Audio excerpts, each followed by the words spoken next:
Abby, and I drew a diagram, and so I'm going to share it with you. I don't really have this diagram figured out just yet, but I think I got it kind of figured out.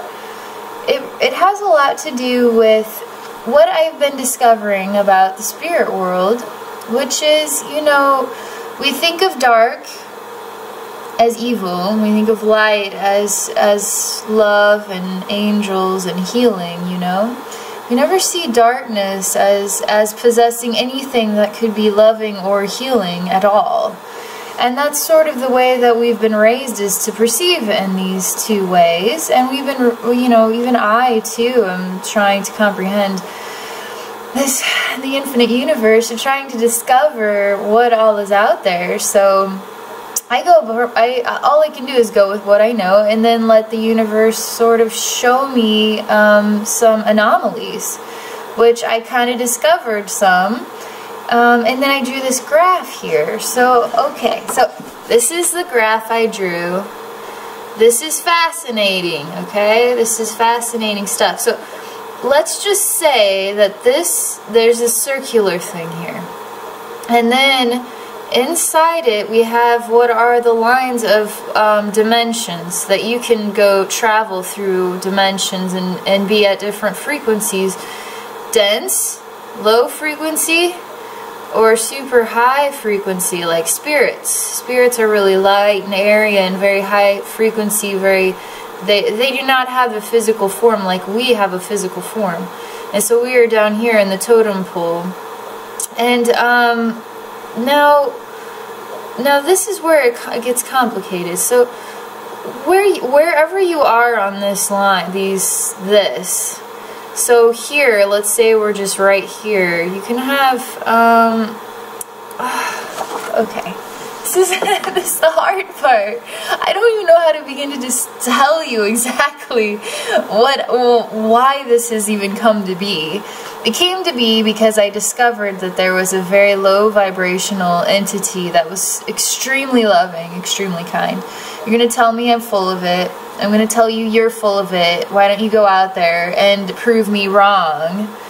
Most people don't want to talk to spirits in general.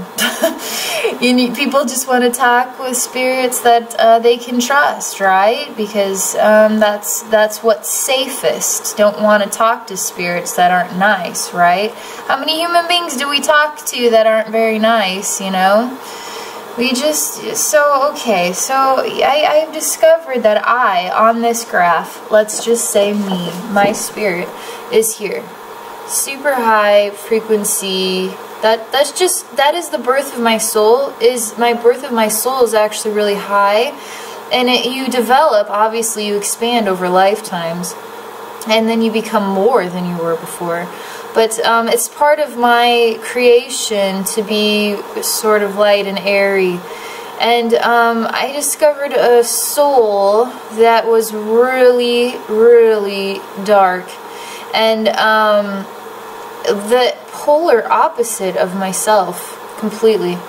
So here I am, and here is the soul that I discovered, complete polar opposite, but yet these were equal. We are equals. We are actual, exactly equal polar opposites. Me being what would be like a positive, and this soul being what would be a negative. So in this dense, extremely dense, even spiritual existence, I mean, I could feel the spiritual existence was so dense, it was like so heavy. And then here is my spiritual existence, is extremely light, extremely airy. But we were both the same somehow. It was the most oddest thing I'd ever seen. And this would relate to my Cryon video, because I've been sort of dumbfounded by this Cryon character. And so obviously, you know, I have to figure this thing out.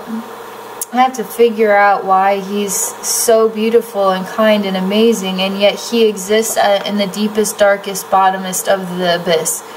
And he is like a dragon, man. He is. And what people would say is a demon, but he is not a demon at all. He's actually extremely extremely loving and kind. You cannot manipulate love. You cannot manipulate love.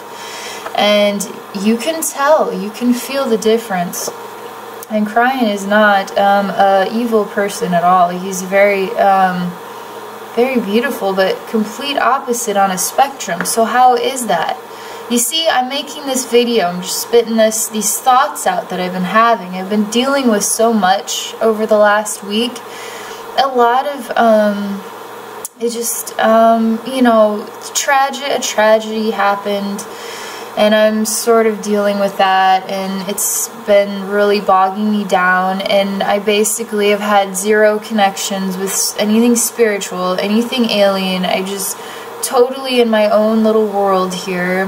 And today I got some crystals to help me because I need help right now.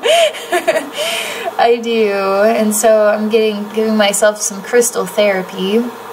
And it is helping me, and then somehow I just started thinking about this, which is good because it means I'm getting back to normal again.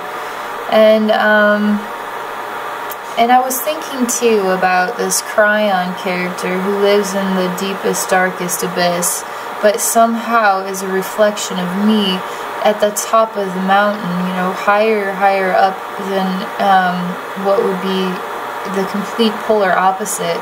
And I think about the planet Earth, you know, is round, and at one polar cap it is snow, you know, and at the other polar cap is also snow. There's nothing different between the South Pole and the North Pole. They exist at two polar opposites, but are completely equal in what they are still. And so I think about that too. So I also think about what is creation. How is a soul created? This is very odd because I'm discovering things about creation and how you create in the universe, and even myself creating things in the universe. So creating spiritual things, which I talked about too in another video, creating an orb of healing, which is a combination of healing flame and healing water. Spiritual flame and spiritual water, they combine. You can do this. This isn't water puts out fire, duh, Abby. No, we're talking about spiritual flame. Spiritual flame does not put out spiritual water. They combine and then they intertwine and create something new. And what I created was literally a new soul expression in the universe. And I didn't even know I did it, but now I do know that. And this soul expression, this orb I created, this healing orb, this is very complex for me to realize, because as the creator of this soul, of this orb, of this living creation, which is just as alive as I am, it too will explore the infinite universe and try to discover who and what it is through exploration of its existence, just as I have as a soul. And I've been thinking about illnesses too, and illnesses, and the reality that on this planet there are scientists who actually are creating diseases that are harmful to humanity, and for the purpose of keeping human beings at a very manipulatable level.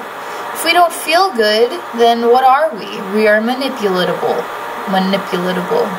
I think that's a word. But when we're happy, suddenly we are the creator. Suddenly we have the power. Suddenly we can do anything. But when we don't feel good, then we're not really sparklers anymore. We're just kind of moldable and pliable, and you know, just show us the way and we'll just go there. So you create diseases to harm the human health, and so we can't be who and what we are as a species. You don't realize human beings are so amazing. I don't know of another human being on the planet who will say what I say about human beings. We are truly so extraordinary. We are not monkeys. We are not the bottom of the barrel. We are actually extremely amazing species in this universe. So amazing that it has to be that we are kept underneath a cover and prevented from being our most explosive, extraordinary selves, which are magical, which are creative, which are can do profound things. You look inside your heart and you know this is true. You look inside your heart and you know this is true about human beings, about what human beings are capable of when we are at our most, when we are at our best. And we will get there. But in the exploration of contemplating illnesses, I discovered too that scientists that actually create a disease is literally like creating their own child. It is like their own baby that they are creating in a lab and then giving it to us. And that baby then is the evilness of what they create is also a reflection of who and what they are. You could only be, if you want to create a disease that harms other human beings, you yourself are the disease too. You yourself are exactly the reflection of your creation. If you have the stomach and the heart and the gall to create a catastrophe, you yourself are that too. You are the disease too. You are exactly what you create. And so I've been thinking about that as well, and I wonder, well, could a creator of something that is so terrible and treacherous to mankind and not care about how that affects human beings, actually feel proud of your creation that is terrible towards others? Where would you actually lie on this graph of frequency? I mean, I don't know. Could you be high frequency and be an evil creator? Would you always be low frequency to be an evil creator? I think you could be any of these. And I had these little circles over here because this is the exact polar opposite of this. And then this one is the exact polar opposite of this one. And so at any of these levels, you find that there is equality. There is still equality at this dimension. Somehow, with the soul, somehow, this is very reflective of souls only, is where I'm at so far with it. Obviously, if we're talking about density, the Earth, for instance, is a very dense world. Our bodies are very dense bodies. So on this scale, then obviously we're going to be here. And then in the high frequency, you would be a spirit up here. And there are beings that actually are slightly physical, but far more light and airy and less dense. And we would not even believe it, that is a real being in the universe. Up at that high frequency, we would not even believe it. I've seen beings that are like flames, that are like candlelight, and or like electrical lightning bolts, like real live beings, like a soul inhabits that form, and that form is physical, has a physicality to it, more physical than a spirit. And you know, I wish I had more to say about this graph. I'm just sort of making a video because I need to make a video. I need to get back on the horse again, and I need to get back at it. And you know, if I'm gonna tell people that you gotta keep trying, you gotta keep doing this thing, I gotta keep doing this thing too. You know, it's my purpose, it's my destiny. No matter what comes my way, I gotta keep getting back on the horse, and I gotta keep at it. So I thought it was quite beautiful and extraordinary what I discovered when I channeled Kryon, obviously. And I'm starting to find that our souls have known each other in other lifetimes. I think I mentioned that in that video. I can't create a memory as of yet of other lifetimes. Hold on a second. I feel like I'm gonna end the video, but I feel like maybe I'll just just see. So I'm sort of having a spiritual moment here, which you're not aware of, but I am aware of what I'm seeing dual. So I see right now with my human eyes, but I see here in my third eye that there's that I'm not alone as I'm speaking to you, and that there's another entity here looking at my drawing with me.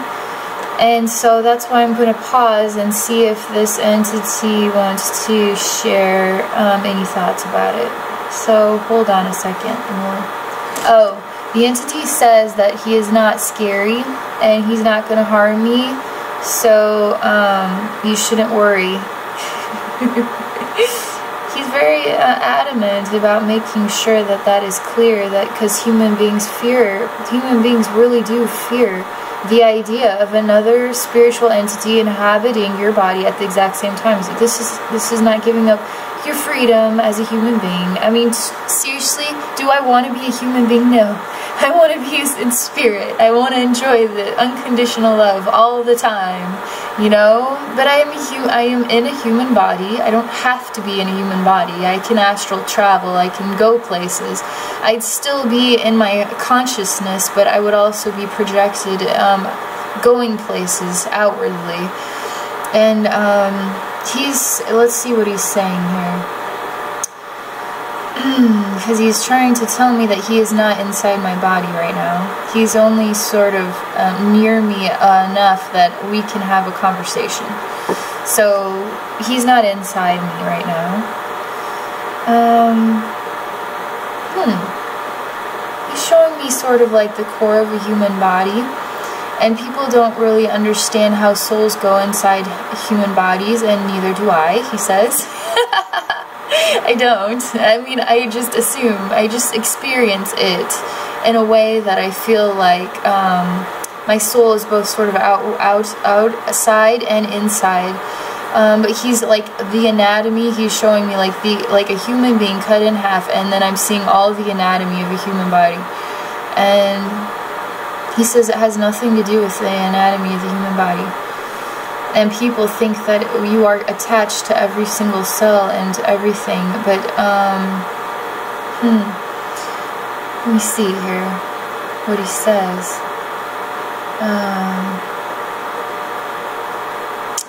So he's going to give me clarity. I'm impatient, I guess, right now. Because I don't want to do, I don't know. Second and see what happens. Okay, he says that there's something with the eyes, that there's some sort of part it's an attachment somehow with eyes, and that there is an realm of existence. This is complicated. He said this is entirely related to my graph.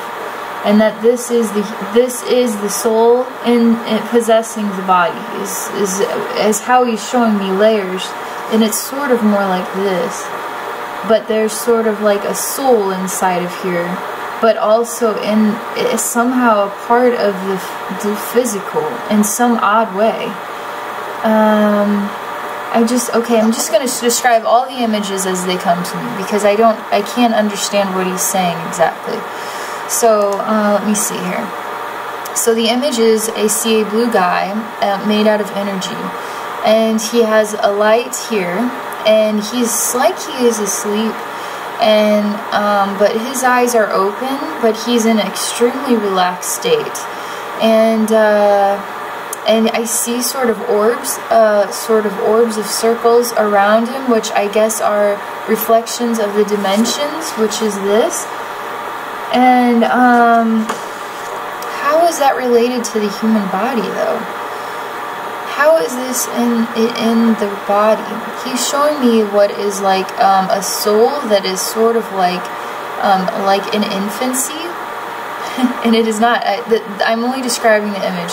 It is like what would be inside a uterus.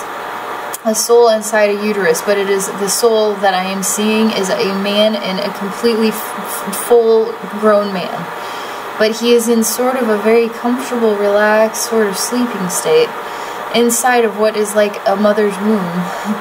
is the only way I could describe it. And he says that that is what the circle is representative of, is what I'm describing as the mother's womb. And these are all the layers or dimensions that this soul is connected to simultaneously at all times. He's always connected to all of the dimensions at all times. And this sort of incubation sort of experience, let's see here. This is also related, he says, to what I'm seeing between what is myself soul and what is Cryon soul, being two polarities which I described as North Pole and South Pole. He's also saying this is related to that too. And that you will see souls like this in the universe. Complete polar opposites that are also reflections somehow of each other. And it does relate to this state of being. Okay, so why is he sleeping? Sorry if I have to look down. I'm sort of allowing the visualization to take place, so I don't want to use my eyes. I don't want my eyes to corrupt what I'm seeing. So give me a minute here and we'll see what he says, okay? Okay, so he's showing that the soul now is entering into the experience of the consciousness of a human being as a baby. So it too is sort of duplicating the experience of the creation of a baby. He is sort of in the soul state, also in a like a reflection of what is taking place in the physical state. And he says that the soul feels every single thing that happens in the physical state, even though the soul is in sort of this strange state of being. It's very weird. I still don't quite understand.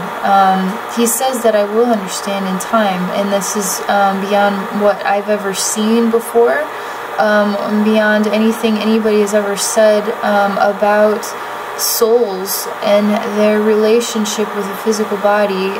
He said that this is not awareness on this planet, awareness that others have shared before. So that is why it is so weird to me, because all I'm thinking about is like a soul going to sleep in a strange incubated state, but somehow completely a part of the consciousness of a human being and experiencing every part of it. But how is it not a part of the body, though? That just doesn't make sense to me. I feel quite certain that it has to be somehow a part of the actual body. I'm talking to him right now. Sorry if this is a weird video.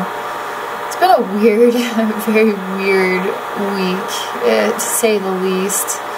I'm just trying to get back into the swing of things, so just bear with me.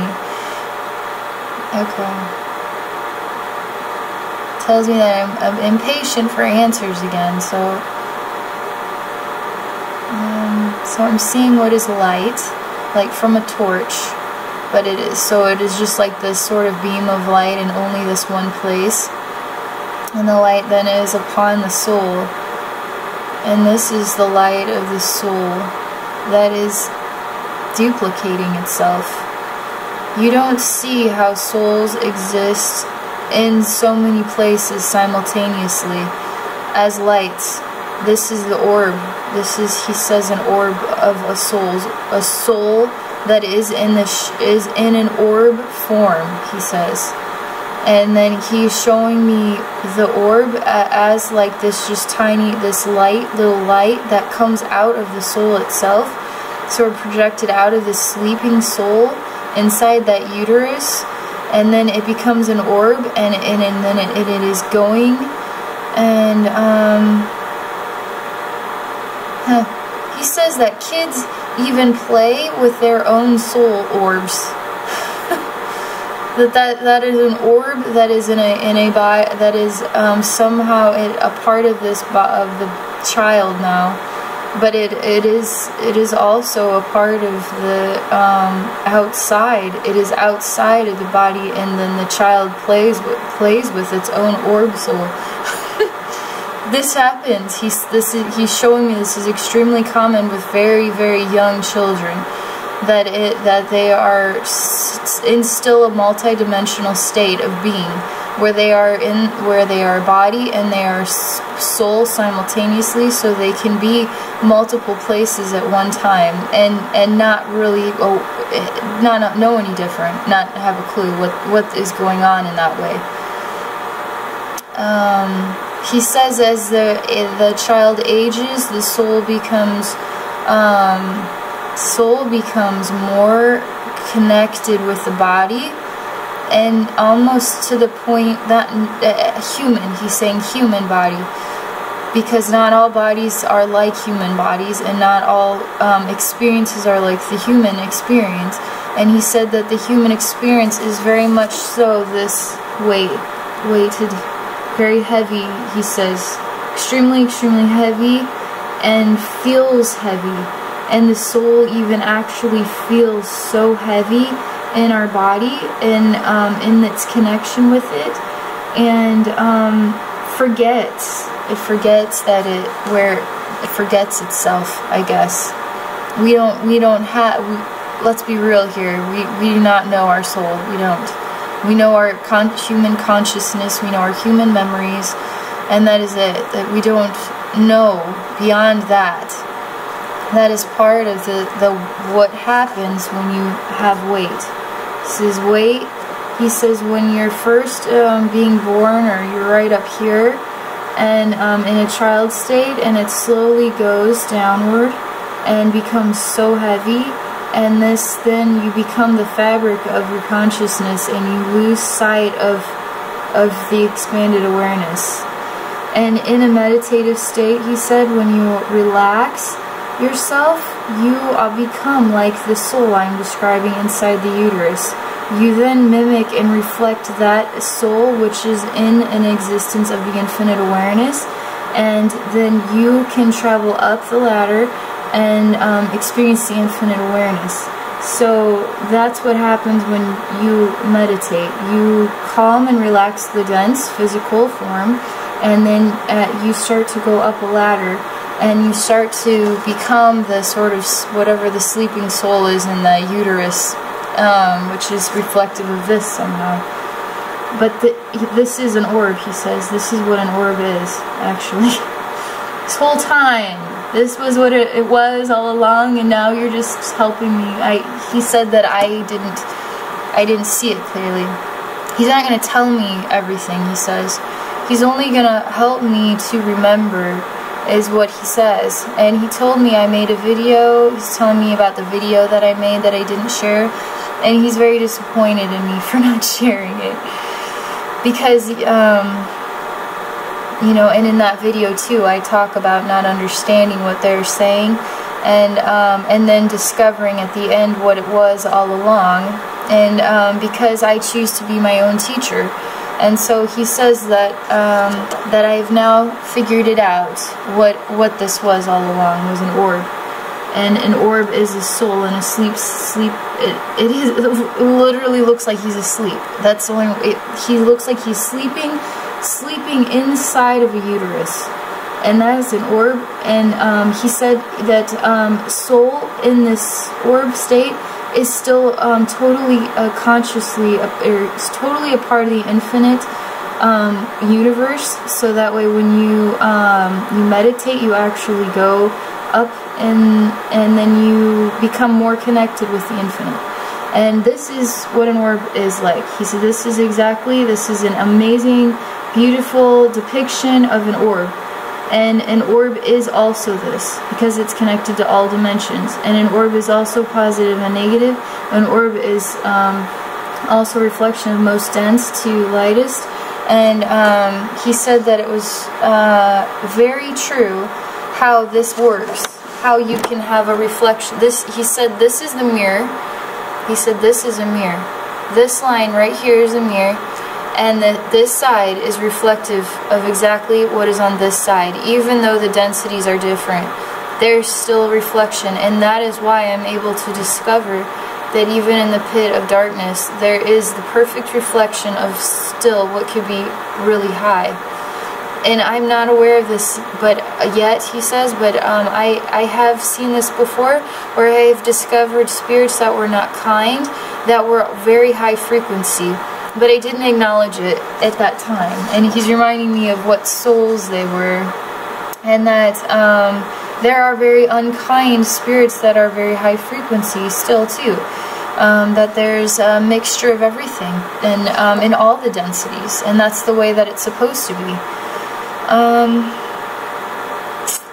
Well, I think that's it.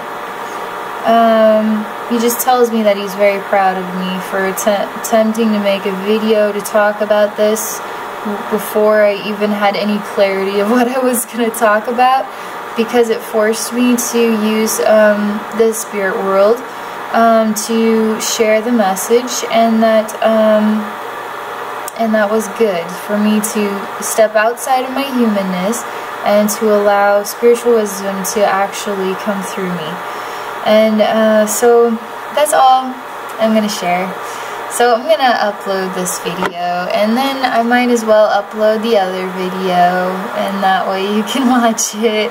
I was pretty spacey. I had a lot on my mind. I've had a lot on my mind the last week or whatever. But today's the last day of 2015, so I'm ready to just get back rolling, rumbling and rolling. So, okay, well, thank you very much for watching my video, and more videos to come.